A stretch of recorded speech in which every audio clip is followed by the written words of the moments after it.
한국 참 이상한 나라, 한국 참 이상한 나라라고 하는 유튜브가 있습니다. 우리나라가 만든 것이 아니라 외국인들이 만들었죠.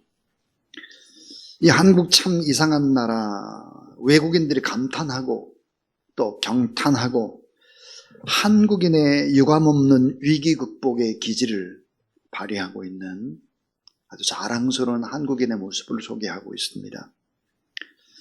자, 세계인들이 주목하고 있는 대한민국, 임진왜란 때는 스스로 의병을 일으켰습니다.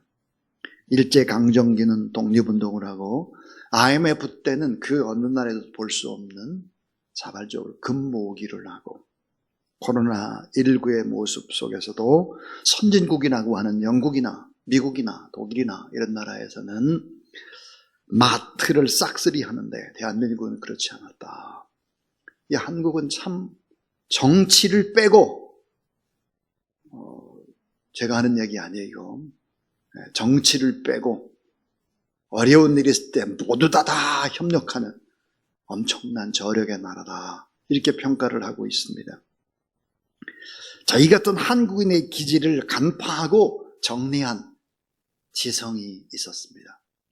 그분은 누구일까? 바로 함석헌 선생인데요.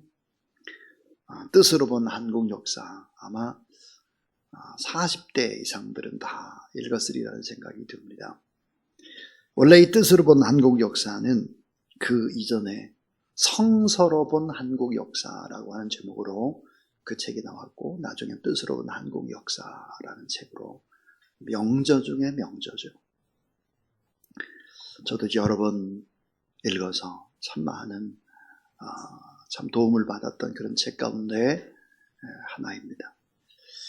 자, 이 함석헌 선생은 한국인의 기질, 한국인의 위대함, 한국인의 뿌리를 간파하고 있습니다.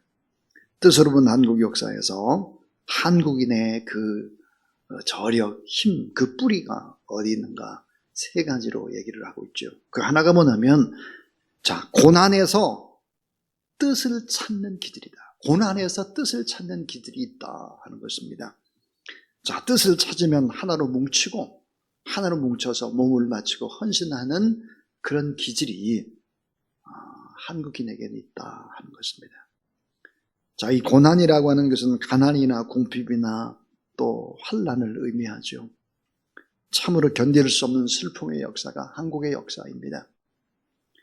그럼에도 불구하고 뜻을 찾으면 한 마음으로 모아져서 저력을 발휘하는 그런 기질이 한국인에게는 있다.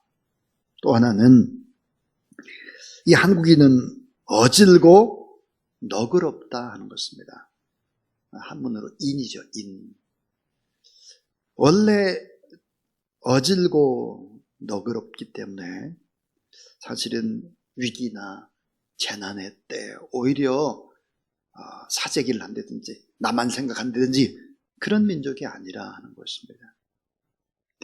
그 다음에 또 하나는 근본적으로 착한 기질을 가지고 있다는 거예요.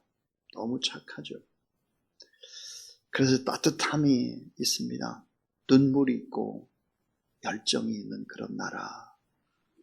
그래서 때로는 바보 같고 미련하죠.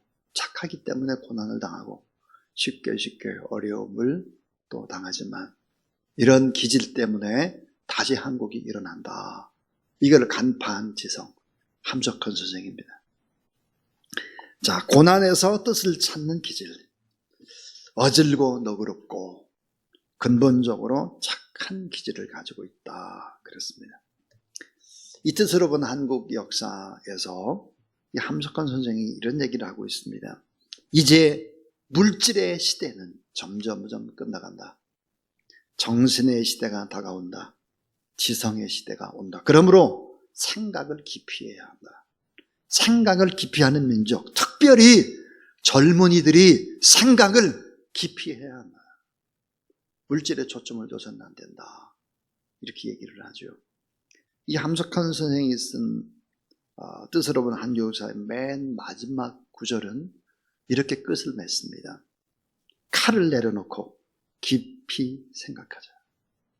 칼을 내려놓고 깊이 생각하자. 그랬습니다. 역사는 반복되죠. 반복되는 역사 속에서 또 발전하고 새롭게 변화되어져 가는 것이 역사입니다. 요즘 아주 뜨고 있는 미래학자 유발 하라리일 것입니다. 이 유발 하라리는 이스라엘 히브리 대학의 역사학과 교수죠. 유발 하라리가 이런 얘기를 했습니다. 코로나19 시대에 두 가지 선택을 해야 한다. 그 두 가지 선택이라는 것이 뭘까? 그 하나가 전체주의적인 감시냐. 여러분들이 얼마나 이 나라가 전체주의 감시망으로 똘똘똘 뭉쳐 있습니다. 전체주의적 감시냐 아니면 민주주의적 시민의식이냐 선택해야 된다. 자, 코로나19 지금 어디 가면 QR코드를 찍어라 뭐하라 모든 사적인 이런 것들이 보호가 되지 않습니다.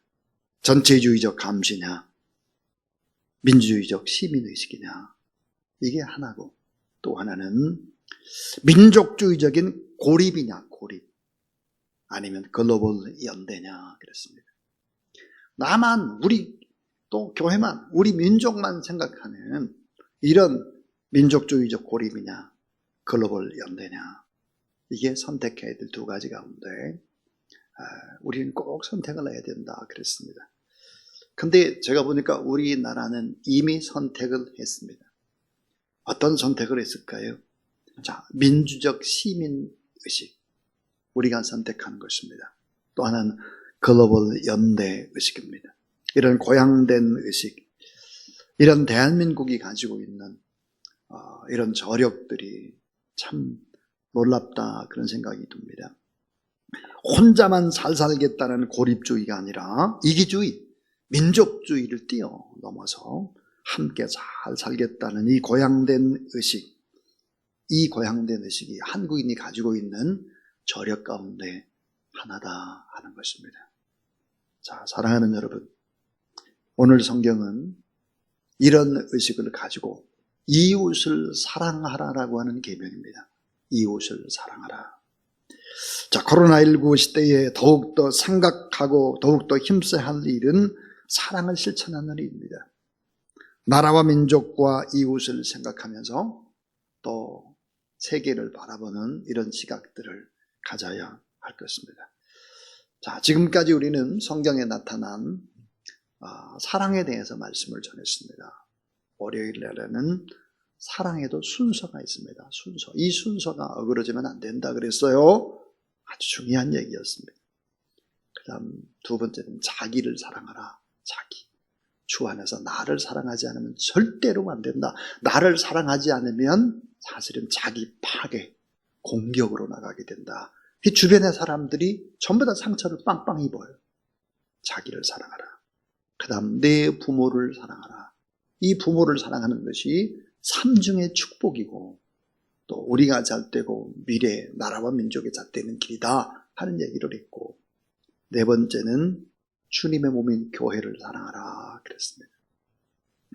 오늘은 이제 내 이웃을 사랑하라입니다. 자, 우리가 왜 이웃을 사랑해야 될까? 이런 이유 때문입니다. 그 첫 번째는 후회 없는 인생의 결산을 위해서 이웃을 사랑해야 합니다. 자, 후회 없는 인생의 결산을 위해서, 이 말은 내 인생의 마지막이 행복하려면, 그 말이 사도 베드로는 종말론적인 삶을 살고 있는 오늘 크리스찬들에게 이렇게 말을 합니다. 베드로전서 4장 7절 8절 만물의 마지막에 가까웠으니 그러므로 너희는 정신을 차리고 근신하여 기도하라. 무엇보다 열심으로 따라하세요. 서로 사랑할지니 사랑은 허다한 죄를 덮느니라. 자, 후회함이 없는 인생의 마무리를 위해서 우리가 꼭 해야 될 일들이 뭘까 하는 거예요. 두 가지를 얘기합니다. 두 가지. 그 하나가 뭘까? 자, 인생의 마지막 결산 반드시 고려해야 될 두 가지가 있는데, 그 하나는 하나님과의 관계를 위해서는 말씀에 의지해서 기도하는 것이다. 기도해야 돼. 기도하지 않으면 안 돼. 말씀에 의지해서 종말의 때 기도해야 된다. 또 하나 뭘까? 인간 관계에 있어서는 사랑해야 한다는 것입니다. 사랑. 내가 어떤 사랑으로 살아왔느냐, 이것은 인생의 마지막에 행복이냐 불행이냐 결판나는 엄청난 얘기가 되는 것입니다. 마태복음 24장 12절, 불법이 성함으로 많은 사람의 사랑이 식어지리라 그랬습니다.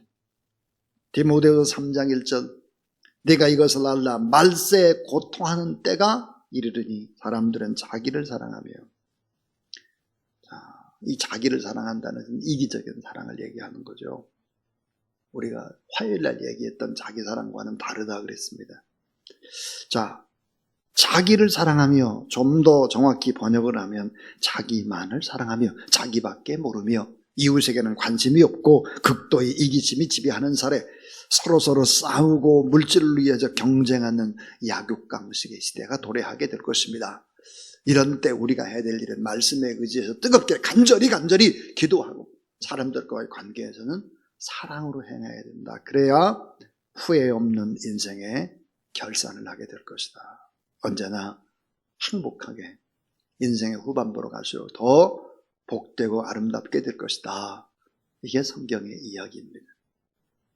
자, 두 번째입니다. 두 번째는 자녀와 가족은 가까운 이웃이다. 자녀와 가족은 가까운 이웃이다. 그래서 사랑하라 하는 것입니다. 자, 여러분, 자녀와 가족은 가까운 이웃이다. 사랑하라 그랬습니다. 예수님께서 이런 말씀을 하셨습니다. 가정. 이 가정이 잘못되어지면 원수가 가정 안에 있다 그랬어요. 원수가. 여러분, 가까운 자녀나 가족들을 사랑하지 않으면 어떻게 될까요? 죽음과 같은 고통을 경험하게 되는 것입니다. 원수와 함께 지내는 것이니까요, 지옥을 경험하게 될 것입니다. 고통을 맛보게 될 것입니다. 우리는 그것을 어떻게 알 수 있나요? 장례식장에서 우리는 종종 다투는 가족들의 모습을 봅니다. 돈이 많은 사람들이 법정에서 형제간에 싸우고 또 막 다투는 것들을 보게 되죠. 우리는 멀리 아프리카에 가셔서 선교하느라 고통받는 선교사님들은 뜨겁게 사랑합니다. 그러나 늘 한 집안에서 살고 있는 가족들을 사랑하지 못하는 경우들이 너무 많죠. 가을 산에 붉게 물든 단풍을 멀리서 보면 얼마나 아름다운지 모릅니다. 그러나 그 단풍 밑으로 가보면 상황은 달라지죠. 그 단풍 밑에, 그 아름다웠던 단풍 밑에는 토끼똥도 있고 다람쥐, 염소의 오물, 여행객들이 놓고 간 비닐팩들이 나부끼고 있습니다. 멀리서 보는 거하고 가까이서 보는 것이 다른 것이죠. 우리는 사랑을 하지 않으면 안 되는 거예요. 가족과 자녀를 가까이에서 사랑하지 않으면 이게 원수가 되는 거예요. 원수. 우리 여러분, 원수가 되는 거 너무 잘 보지 않습니까? 가까운 가족을 사랑하는 것이나 가족 전도에 어려움이 있습니다. 그게 뭘까요? 이건 내 삶이 바뀌지 않으면 전도가 안 돼요. 내 삶이 바뀌어야 돼요. 인격의 성숙을 통해서 사랑이 자라나야 되는 거예요. 가족 간에는 참 진실해야 돼요. 무한 책임을 내가 져야 돼요. 희생을 해야 돼요. 이런 것이기 때문에 이 가족이라고 하는 것은 대단히 어려울 수도 있는 것이다. 그래서 이 부모가 영광과 축복의 통로가 되지 않으면 그 자녀들은 일그러질 수가 있습니다. 이 자녀와 가족은 아주 가까운 이웃이죠. 그래서 어때요? 사랑을 해야 합니다. 고린도전서 13장에 보니까 사랑의 속성을 15가지로 소개하고 있습니다. 그 사랑의 속성 여러분이 잘 압니다. 사랑은 언제나 오래 참는 것이다. 또 친절을 베푸는 것이다. 시기하지 않고 자랑하지 않고 교만하지 않고 무례히 행치 않는 것이다. 자기 유익을 굳지 않는 것이다. 성내지 않는 것이다. 악한 것을 생각하지 않는 것이다. 불의를 기뻐하지 않고 진리와 함께 기뻐하고 모든 것을 참고 모든 것을 믿고 모든 것을 바라고 모든 걸 견딘다 그랬습니다. 이게 어떻게 가능할까? 이게 어떻게 가능하냐고요. 언제나 오래오래 참아야 돼. 자기 유익을 굳지 않아야 돼. 모든 것을 참아야 돼. 모든 것을 믿어줘야 돼. 모든 것을 바라야 돼. 모든 것을 견뎌야 돼. 이게 어디서 이루어져야 되는 거예요? 가정 안에서. 가정 안에서 이루어지지 않으면 안 된다는 것이죠. 이것이 가능한 방법은 딱 하나밖에 없어요. 딱 하나. 그 방법이 뭘까요? 따라하세요. 나는 죽고 내 안에 예수 그리스도로 살자. 내가 죽어야 되는 거예요. 내가 수없이 죽지 않으면 불가능한 거예요. 이 사랑의 속성 15가지는 가정 안에서 이루어지지 않으면 절대로 안 되는 것입니다. 십자가의 큰 사랑, 나를 향한 하나님의 사랑, 이건 관념적이 아니에요. 이것은 바로 인격적으로 주고받는, 그래서 성령의 능력으로 나의 육적인 성품, 육성을 죽이지 않으면 안 되는 것이다. 그래서 가정이 어려운 것이죠. 우리는 꼭 기억해야 합니다. 나의 이웃이 누굴까? 나의 자녀, 나의 형제 자매다 하는 것입니다. 참, 3번째입니다. 자, 이웃을 사랑하라 그랬는데 가장 작은 이웃을 사랑하라. 가장 작은 자 하나에게 한 것이 곧 내게 한 것이다 그랬습니다.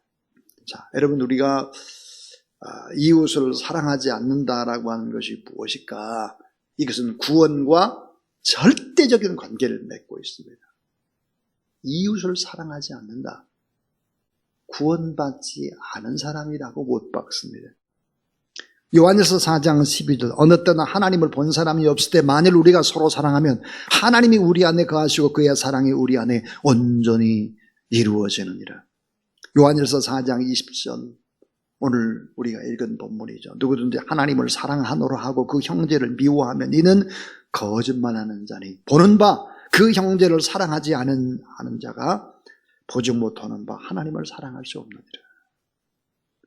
우리가 이 계명을 주께 받았으니 하나님을 사랑하는 자는 또한 그 형제를 사랑할지니라 그랬습니다.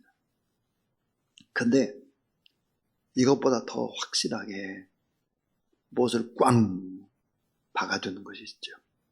요한일서 3장 14절 15절입니다. 우리는 형제를 사랑함으로 사망에서 옮겨 생명으로 들어간 줄을 알거니와 사랑하지 아니하는 자는, 따라하세요, 사랑하지 아니하는 자는 사망에 머물러 있느니라. 예. 그 형제를 미워하는 자마다 살인하는 자니 살인하는 자마다 영생이 그 속에 거하지 아니하는 것을 너희가 아는 바라 그랬습니다. 우리가 희생하고 바보처럼 당하고 막 이웃을 사랑하다가 억울한 일 당하고 막 이러잖아요. 이런 거를 보고 저분 구원받았구나. 구원받았어. 사망에서 옮겨 생명으로 들어갔구나. 그거를 안다는 거예요. 그거를. 그래서 이웃을 사랑해야 되는데 어떤 이웃을 사랑해야 되느냐? 가장 작은 이웃을 사랑해야 된다. 그 가장 작은 이웃이 누구일까? 마태복음 25장에 잘 나와 있죠. 줄인 자, 목마른 자, 벗은 자, 나그네 된 자, 옥에 갇힌 자, 가난한 자, 병든 자, 벗은 자, 포로된 자, 눌린 자, 저는 자, 약한 자. 심지어 이런 사람만이 아니라 이방인까지도 사랑해야 한다 그랬습니다.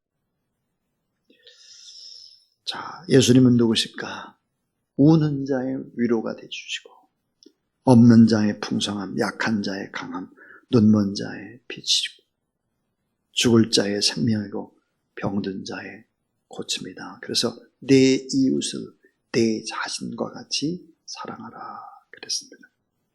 자, 예수님께서 말씀하신 이 사랑의 범위, 이 사랑의 범위라는 게 뭘까? 민족적 범위를 벗어나야 된다는 거예요. 내 민족만 생각해서는 안 된다는 거예요. 지역적 범위를 벗어나야 된다는 것입니다. 이것은 신앙적 이 범위도 벗어날 수 있어야 된다. 누가복음 10장 착한 사마리인의 비유 속에서 예수님께서는 유대인들의 이웃사랑의 범위를 깨뜨리고 있습니다. 유대인들은 유대인들만 사랑하는 거예요. 그렇게 돼서는 안 된다. 이런 얘기를 가끔 교회에서 하는 사람들이 있습니다. 아주 어리석은 사람입니다. 믿음이 없는 사람이죠. 멀리 있는 아프리카나 남미의 나라에게 복음을 전거하는, 선교하는 것, 이걸 보고 아니 우리나라도 아직도 복음이 전거되지 않은 곳이 많은데 꼭 굳이 그렇게 멀리 갈 필요가 있겠냐? 이렇게 묻는 사람들. 북한 동포, 가난한 나라, 우물 파주기, 양식 지원 이런 걸 보고 아니 우리 주변도 많아 이렇게 말하는 사람들. 이것은 십자가의 놀라운 사랑, 그 사랑을 과연 예수 그리스도의 십자가의 사랑, 이 사랑, 글로벌 연대. 자, 아프가니스탄 사람들이 왔습니다. 그 아프가니스탄에 있는 사람들을 우리는 잘 이방인처럼 섬기라고 성경에 못 박아 얘기하고 있죠. 기독교인들의 그 이웃의 대상은 한국 사람이든 또 일본 사람이든 저 멀리 남태평양의 작은 섬의 사람이든 5대양 6대주가 이웃이다는 것이죠. 민족주의적인 고립이 아니라 글로벌 연대, 혼자만 잘 살겠다고 이기주의가 아니라 함께 살아가는 정신, 예수 그리스도의 정신일 것입니다. 마지막 네 번째입니다. 예수님께서 원하시는 이웃사랑이 어디까지일까? 원수까지 이웃으로 여기고 사랑하라. 원수 사랑입니다. 원수까지. 저는 대학을 다닐 때 참 고민을 했습니다. 왜 일본을 사랑해야 되냐? 왜 일본에 선교사를 파송해야 되냐? 참 나쁜 나라, 미운 나라. 그러나 하나님의 말씀을 보면서 말씀 앞에 굴복할 수밖에 없었습니다. 주사랑교회 개척 초기에 맨 처음으로 우리가 선교사를 보낸 곳이 어딘가? 방글라데시입니다. 권호선 선교사님, 그 다음 케냐의 정현숙 선교사님, 그 다음은 일본이었습니다. 1993년도에 일본에 이화연 선교사를 파송하고 그 이화연 선교사는 결국은 와다루주라고 하는 일본인 의사와 결혼을 하고 그래서 도쿄에서 홈리스 피플들, 집이 없는 가난한 사람들을 돌보고 또 우리도 단교 선교를 여러 번 일본으로 갔던 그런 경험들이 있습니다. 내가 참 미워하고 좀 잘 안 됐으면 좋겠어. 그런 민족까지 사랑하라고 그렇게 말씀을 합니다. 자, 이제 저는 설교를 마치려고 합니다. 우리가 하나님을 사랑한다고 하면서 이웃을 등한히 한다면 진정 하나님을 사랑한다고 말할 수는 없습니다. 눈에 보이는 형제를 사랑해야 하나님을 사랑하는 것이죠. 그래야 구원받았다는 증거일 것입니다. 십자가는 하나님의 사랑과 이웃 사랑 그리고 원수 사랑까지를 결합하는 결합체가 바로 십자가의 사랑이기 때문입니다. 자, 우리 주변을 둘러보십시오. 내 도움이 필요한 손길들이 있을 것입니다. 손을 내밀어 주십시오. 나도 살기 어려운데 나도 카드빚을 갚지 못하고 있는데 그럴 때일수록 손을 내밀어야 할 것입니다. 후회 없는 인생의 결산을 위해서 그렇습니다. 자녀와 가족들 주님의 사랑으로 사랑하십시오. 가장 작은 자를 사랑하십시오. 원수까지 이웃으로 여기고 사랑하십시오 하는 것입니다. 그렇다면 오늘 우리에게 필요한 것은 뭘까요? 그것은 바로 성령의 충만함이고, 그리고 필요한 것은 바로 은사입니다. 무슨 은사일까요? 사랑의 은사죠. 사랑은 은사도 되면서 열매도 되는 것이 바로 사랑입니다.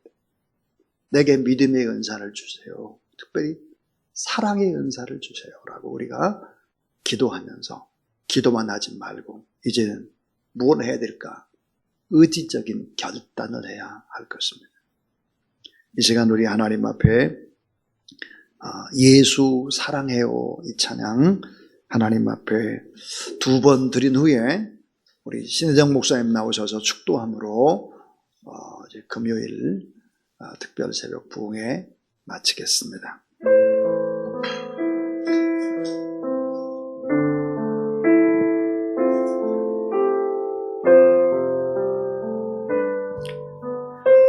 우리의 신앙의 고백으로 예수 사랑해요. 예수 사랑해요.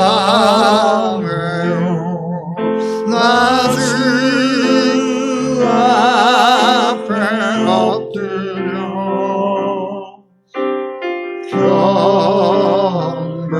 경배와 찬양 함께 드리를